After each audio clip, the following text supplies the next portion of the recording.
use those systems well. And so we had decisions that were based on imperfect data, or we had one group using one set of data and another group using another, or we had two groups using the same set of data but interpreting them differently. And just I can think of another number of instances, and some recent. We're further along in many areas. This is an area that we need to strengthen in order to change and indeed to thrive.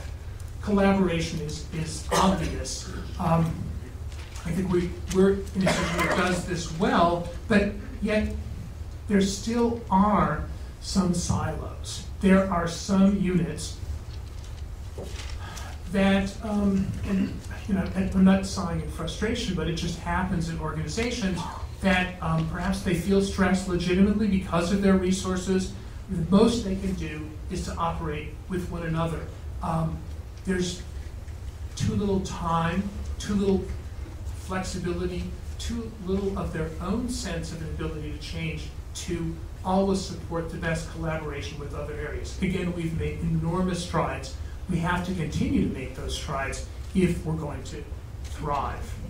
Transparency and communication. This never can stop working on this. And every time we don't do something right or reminded of ways that we could inform people better, I hope we'll take that into account and add it on up and into. And morale and trust. Again, these are intangibles, but they're also necessary for us to change.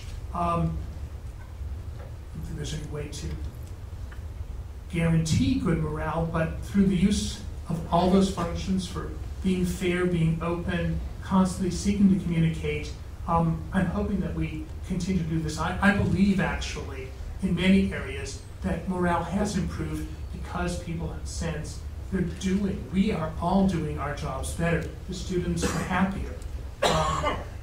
That will be very valuable. And trust is something one has to earn over a very long period of time. And no one can ask for it, one has to earn it.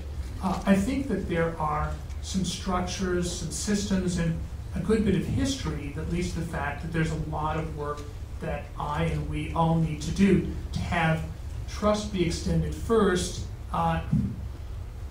even some readiness to understand when it seems hard. But without all of these elements, it's going to be much more difficult to make the changes and evolve expeditiously and in a positive way, as we're going to need to. And so now I'm sorry, Diana. Yeah. Just sort of taking a good scan of some of the things we've done and things we can celebrate, and I thank so many people for this. The whole area of student life in the past 3 years in particular has moved forward with the management of its budget to a degree it hadn't had before. Staff accountability is something that's very much more in evidence. We are doing regular performance evaluations, often something that people fear, but on the other hand, if they're done regularly, they're so valuable in helping people communicate and better understand the challenges and also take joy, in most cases, in the progress we can make. Certainly, I know that first Michelle Green and then Dawn Elmwood had really moved forward on introducing this and being pretty consistent about it in an atmosphere where this was, where performance evaluation was observed more often than in the breach. Consistent attention to student health and wellness, that's certainly a theme. It's hard, and actually health is very much on our mind as we go into the H1N1 season, but I think overall improved student services, and I would again point to the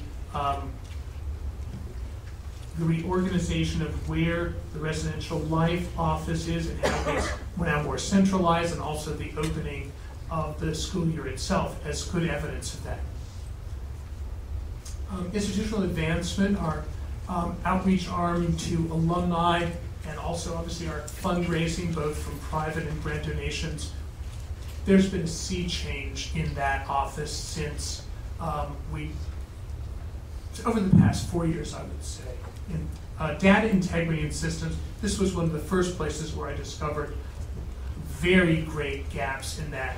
And we brought in some outstanding people and have made massive progress in that. We created this whole area of advancement services based on the advice of professionals, and we're outstanding in this. We managed to recruit someone from Mount Holyoke, actually. These days, we're more often recruiting from our sibling colleges in the 5 colleges than losing people. Got a dynamite team, and then we've also really stepped up stewardship. And by the way, I can't talk about everything, but stewardship is not just saying thank you. It is tracking the use we make of dollars that we receive for specific purposes. And let me just say, I mean, part of this, you may be unaware, is every step we take avoids dangers and cost.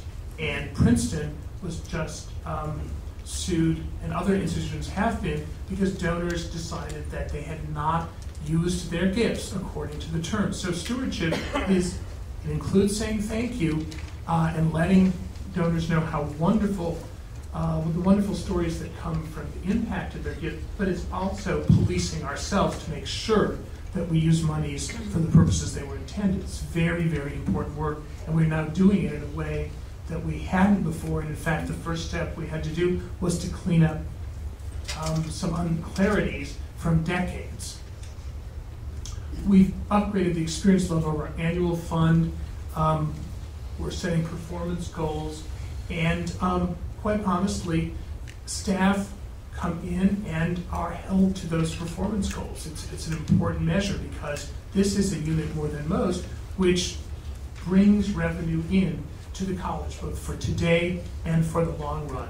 And finally, we now have a robust alumni and family relations unit.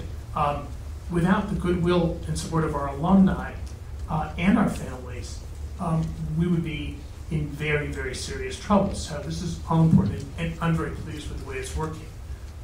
Just to show you, this is where the annual fund cash gifts have gone in the past years. That's very positive.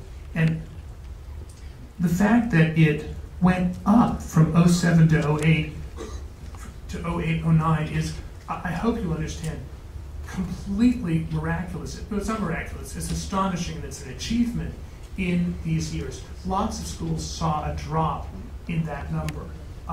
We didn't quite go as far as we had wanted to go when we were planning out, 2 years ago, a year and a half ago, looking to where we would like to go. But we made important progress, and this year's going to be tougher than last. So, great accomplishment. We have a long way to go, and now the next slide will show you where we have enormous, I hope it's low-hanging fruit. It ought to be. And that is the percentage of our alumni giving. Hampshire alumni have not been historically very supportive of the institution, and we need to change that. The growth in giving this past year in the annual fund was largely fueled by parents, not by alumni. Now, I won't go into great details. Part of the drop in percentage is due to the fact is a demographic reflex still of our youth. We happen to be graduating historically large classes now, and I'm happy about this in one angle. We're not losing alumni because our oldest alumni are 57. And as you can see, that means you're in the pink of health. And we want to stay that way for 30, 35, 40 years, I don't know. But in any event, in terms of demographics, we have not reached steady state as other colleges have.